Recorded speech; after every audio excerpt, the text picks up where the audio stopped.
Bismillahirrahmanirrahim. Assalamualaikum warahmatullahi wabarakatuh. Halo teman-teman semua, bagaimana kabarnya? Semoga kita selalu dalam keadaan sehat dan dijauhkan dari segala penyakit. Oke, jadi di video kali ini aku bakal mereview Supra, tapi bukan Toyota Supra. Ada Honda Supra yang sudah dimodifikasi dan direstorasi sedemikian rupa untuk kembali ke fungsional dan kenyamanannya. Jadi ini adalah Honda Supra tahun 2004.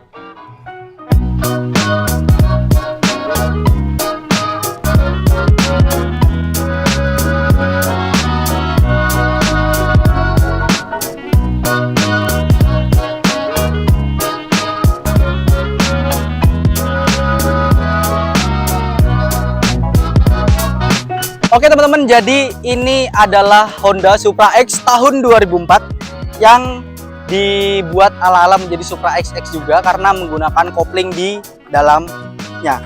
Terus kita lihat di depan ini udah di repaint dan menggunakan dari kepala Suprafit yang di dalamnya menggunakan Mini Pro G bertipe D2.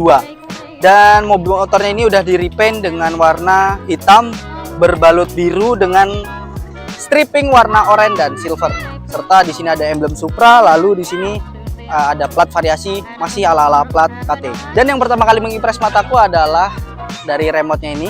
Jadi remote ini menggunakan remote dari Honda, copotan Honda Scoopy. Jadi bukan remote-remote ala-ala atau aftermarket yang merek-merek atau contoh CR7 atau yang lain. Jadi ini menggunakan punyanya Honda, PCX atau yang lain, dan dia bisa answer back serta ada remote-nya, ada alarmnya. Nah, kita pencet bisa berbunyi dan kita set alarmnya. Oke, sudah berbunyi. Coba kita goyangkan motornya. Dan ini berbunyi seperti motor-motor baru pada umumnya. Kita matikan dulu. Oke, seperti itu. Oh iya, kelupaan. Ini spionnya pakai spion Honda Vario. Entah Vario 125, Vario 150, pokok yang masuk ke wilayah Kalimantan biasanya dapat lampu sen. Sekarang kita langsung lanjut ke kaki-kaki. Jadi kita lihat dari velgnya terlebih dahulu. Dia menggunakan velg dari Sprint, mereknya Sprint, diwarnai dengan cat dark grey atau abu-abu tua, yang dibalut dengan ban IRC Fasti 2. Bannya ini slick ya, kalau bisa dibilang. Bannya yang batiknya tipis-tipis dan kelihatannya membulat, keren banget. Terus kita juga lihat di sini ada piringan dari BRT ukuran 260 mili. Piringan BRT ini lumayan langka, jadi jarang kelihatan, apalagi di anak-anak Samarinda biasanya menggunakan TDR atau Moto1 atau yang lain yang biasanya lebih banyak di pasaran. Lalu kita lihat dari bottom shock dan kalipernya. Kaliper menggunakan mesin 2 pot balut dengan selang rem TDR black carbon. Lalu shocknya menggunakan KYB. Ya lumayan harganya juga, tapi sesuai dengan kualitasnya. Serta di sini ada pernak-pernik, yaitu monel-monel yang ada di seal dan buat untuk dudukan bracketnya dari kaliper tersebut. Terus kita mundur ke belakang. Kita mundur ke belakang ini, kita lihat di sini menggunakan bak aftermarket yang udah ada koplingnya. Jadi kan basicnya Supra X itu masih tanpa kopling, tapi motor manual. Dan di sini sudah diberikan kopling yang masih belum dicat, mungkin nanti ada proses restorasi lagi untuk ownernya. Terus kita lanjut ke belakang, ada ini exhaust. Jadi exhaustnya ini menggunakan AHRS Silent. AHRS Silent ini juga lumayan gelap barangnya dan gelap juga harganya. Terus kita ke belakang ada YSS, variasinya ada YSS Z Series, jadi warna hitam seperti shock standar, mungkin terlihat dari luar, tetapi pas dilihat-lihat YSS Z Series, dan ini juga kenyamanannya juga masih lumayan dan performanya masih terbilang cukup baik.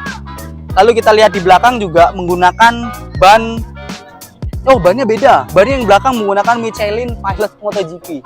Ini mungkin harga Michelin Pilot MotoGP sekarang di harga Redmi 4A second ya. Mungkin sekitar segitu. Velgnya sama, Sprint warna abu-abu gelap. Terus di sini kita lihat, di sini ada ini pangkon remnya Suzuki mungkin. Kalau salah mungkin bisa dikoreksi nanti sama ownernya. Oke teman-teman, jadi kita lanjut ke bagian belakang. Di bagian belakang nothing special. Mungkin ini menggunakan spakbor baru, restorasi, dan plat nomornya variasi ala plat KT juga. Lampu belakangnya standar, bagel juga masih standar. Kita naik ke atas. Joknya menggunakan MBTEC yang sudah ditambah busa dan dibentuk ulang, jadi lebih bagus. Oh iya, kelupaan. Tadi footstep belakang. Nah, footstep belakang ini sudah menggunakan CBR 500. Jadi Honda CBR 500 footstepnya ada di Honda Supra. Mau ngomong Toyota lagi gue.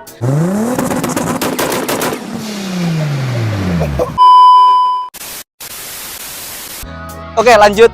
Di depan sini ada pelindung atau bisa dipakai buat gantungan barang. Dan kita pindah ke depan, ke atas ini, ke bagian kokpit. Jadi di bagian kokpit ini ada yang namanya holder. Holdernya menggunakan holder domino yang bisa menggunakan hazard, lampu, dan sen. Normal sih ya.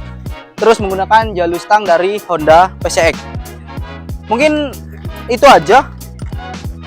Handle-handle standar, yang lain juga standar. Normal sih, selayaknya motor Supra lainnya. Mungkin itu aja, kita langsung nanya-nanya ke ownernya. Kenapa sih kok dia mau bangun Honda Supra ini?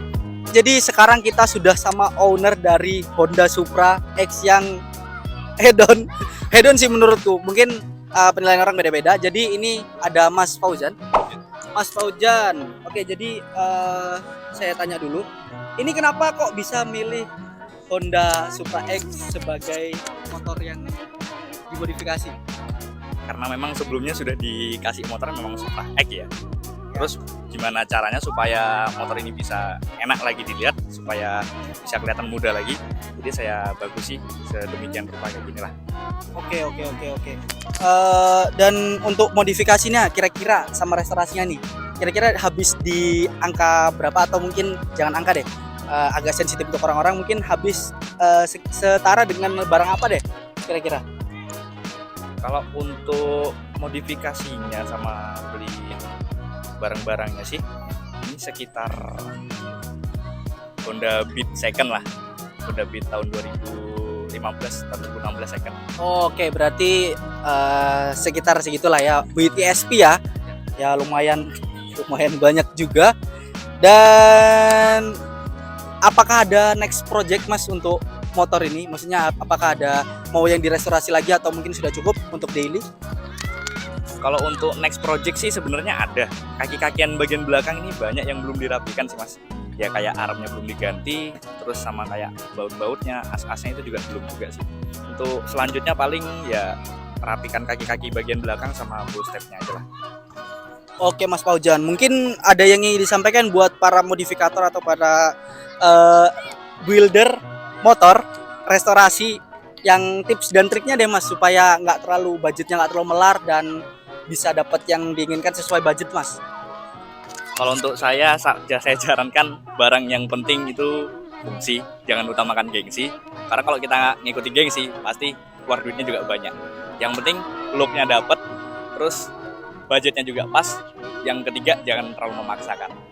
Oke gitu. Dan yang pertanyaan terakhir nih Mas, kenapa Mas potong mulet Mas? Karena kalau udah lihat yang mulet pasti kepelet.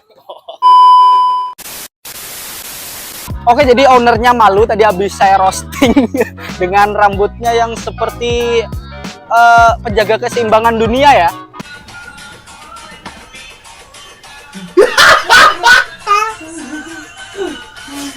Gila bro, hukum Newton.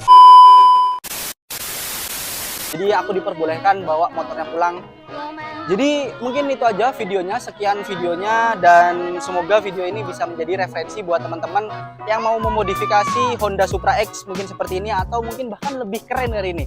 Atau mungkin kalian ada referensi buat motor siapa yang mau di review yang di Samarinda aja ya. Bisa komen di bawah, dan bisa mau nanya-nanya modifikasinya seperti ini bisa komen di bawah. Oke, tak tinggal dulu ya. Dadah.